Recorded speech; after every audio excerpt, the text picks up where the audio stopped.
NIM 2212936, Prodi Pendidikan Guru Sekolah Dasar, sesi internasional kelas 14. Pada pertemuan kali ini kita akan membahas materi tentang sistem pernapasan pada manusia. Yuk belajar bersama. Pengertian pernapasan.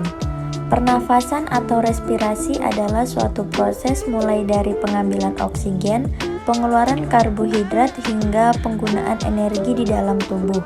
Manusia dalam bernapas menghirup oksigen dalam udara bebas dan membuang karbodioksida ke lingkungan.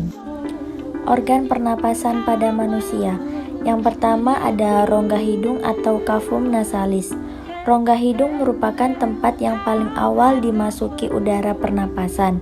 Hidung merupakan alat pernapasan yang terletak di luar dan tersusun atas tulang rawan. Hidung terdiri dari lubang hidung, rongga hidung, dan ujung rongga hidung. Di dalam rongga hidung, udara disaring oleh rambut-rambut kecil atau silia, dan selaput lendir yang berguna untuk menyaring debu, melekatkan kotoran pada rambut hidung, mengatur suhu pernapasan, mampu menyelidiki adanya bau. Fungsi hidung, yang pertama menghangatkan udara, yang kedua melembabkan udara, dan yang ketiga membersihkan udara. Selanjutnya pada gambar dapat dilihat bagian-bagian dalam rongga hidung. Yang kedua ada faring atau tenggorokan. Faring atau tekak merupakan persimpangan antara kerongkongan dan tenggorokan. Terdapat katup yang disebut epiglotis atau anak takak, berfungsi sebagai pengatur jalan masuk ke kerongkongan dan tenggorokan. Faring merupakan percabangan dua saluran, yaitu saluran pernapasan pada bagian depan dan saluran pencernaan pada bagian belakang. Pada bagian belakang faring terdapat laring atau tekak, tempat terletaknya pita suara. Maksudnya, masuknya udara melalui faring akan menyebabkan pita suara bergetar dan terdengar sebagai suara. Fungsi utama faring adalah menyediakan saluran bagi udara yang keluar masuk dan juga sebagai jalan makanan dan minuman yang ditelan. Faring juga menyediakan ruang dengung atau resonansi untuk suara percakapan.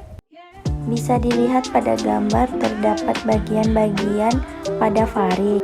Yang ketiga ada laring atau pangkal tenggorokan. Laring disebut juga pangkal tenggorokan atau kotak suara. Bagian sebelah atas laring disebut faring, yang memiliki panjang sekitaran kurang lebih 4 cm. Yang keempat ada batang tenggorokan atau trakea. Trakea atau batang tenggorokan merupakan pipa yang panjangnya kurang lebih 9 cm. Batang tenggorokan atau trakea merupakan pipa yang dindingnya terdiri atas 3 lapisan. Lapisan luar terdiri atas jaringan ikat, lapisan tengah terdiri atas otot polos, dan cincin tulang rawan. Sedangkan lapisan terdalam terdiri atas jaringan epitel bersilia. Trakea dilapisi oleh selaput lendir yang dihasilkan oleh epithelium bersilia.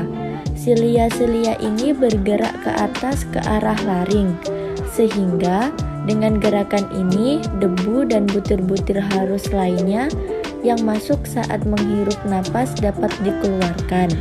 Dan pada bagian dalam rongga bersilia, silia-silia ini berfungsi menyaring benda-benda asing yang masuk ke saluran pernapasan. Contohnya bisa dilihat pada gambar tersebut. 5. Cabang batang tenggorokan atau bronkus.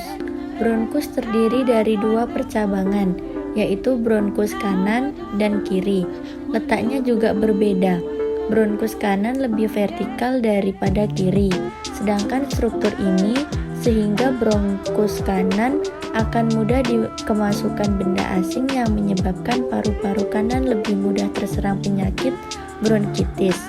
Fungsi utama bronkus adalah menyediakan jalan bagi udara yang masuk dan keluar paru-paru. Dapat dilihat pada gambar di atas yaitu cabang batang tenggorokan. Di gambar tersebut sudah dijelaskan bagian-bagiannya dan nama-nama yang terdapat dalam cabang batang tenggorokan. 6. Paru-paru atau pulmo. Paru-paru manusia berjumlah sepasang. Masing-masing dibungkus oleh selaput pembungkus paru-paru yang disebut pleura. Di dalam paru-paru terdapat gelembung halus yang merupakan perluasan permukaan paru-paru. Disebut the alveolus. Alveolus ini memiliki dinding yang elastik dan banyak mengandung kapiler darah. Disitulah terjadinya pertukaran udara secara proses difusi. Oksigen akan diikat sedangkan CO2 dan air akan dilepaskan. Paru-paru terletak di dalam rongga dada bagian atas. Di bagian samping dibatasi oleh otot dan rusuk, dan di bagian bawah dibatasi oleh diafragma yang berotot kuat.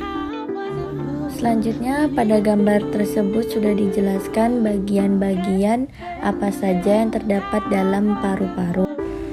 Selanjutnya ada proses pernapasan pada manusia. Udara dapat masuk dan keluar paru-paru karena adanya tekanan udara luar dengan udara dalam paru-paru. Perbedaan tekanan ini disebabkan oleh terjadinya perubahan besar kecilnya rongga udara, rongga perut dan rongga alveolus. Jalur udara pernapasan pada manusia untuk menuju sel-sel tubuh adalah rongga hidung, faring atau rongga teka, laring trakea atau batang tenggorok, bronkus, alveolus, dan sel-sel tubuh. Yang pertama ada pernapasan luar atau eksternal. Pernapasan luar merupakan pertukaran gas dari udara luar atau udara bebas ke dalam sel-sel darah pada jaringan epitel selaput alveolus. Dengan kata lain, pernapasan luar merupakan pertukaran gas O2 dan CO2 antara udara dan darah. Yang kedua ada pernapasan dalam atau internal. Pada pernapasan dalam, pertukaran gas di dalam jaringan tubuh. Darah masuk ke dalam jaringan tubuh, oksigen meninggalkan hemoglobin dan berdifusi masuk ke dalam cairan jaringan tubuh. Oksigen dapat dengan mudah berdifusi ke cairan sel jaringan tubuh karena oksigen yang dikandung jaringan tubuh secara terus-menerus digunakan untuk oksidasi biologis di dalam sel, sehingga kadar O2 di dalam cairan jaringan tubuh rendah. Nah, selanjutnya di sini ada mekanisme pernapasan pada manusia. Yang pertama ada pernapasan dada. Nah, itu bisa dilihat pada gambar tersebut ada inspirasi dan ekspirasi. Bisa dilihat sendiri bagian-bagiannya di dalam gambar tersebut. Proses inspirasi. Yang pertama, tulang rusuk berkontraksi, kemudian tulang rusuk naik, volume rongga dada membesar berakibat tekanan udara kecil. Selanjutnya udara masuk.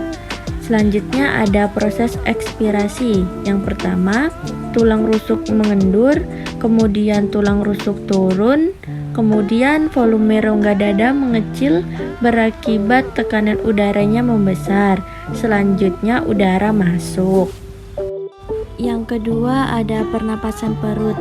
Nah, pada gambar di atas bisa dilihat bagaimana pernapasan yang ada di dalam proses inspirasi. Otot-otot mengendur, kemudian otot-otot diafragma mendetar, kemudian volume rongga datar membesar, kemudian tekanan udara rongga dada lebih kecil, selanjutnya udara masuk. Selanjutnya ada proses ekspirasi.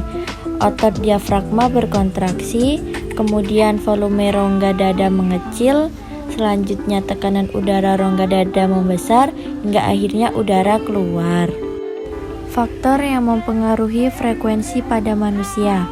Yang pertama ada usia, yang kedua ada jenis kelamin, yang ketiga ada suhu tubuh, yang keempat ada posisi atau kedudukan tubuh, yang kelima ada aktivitas.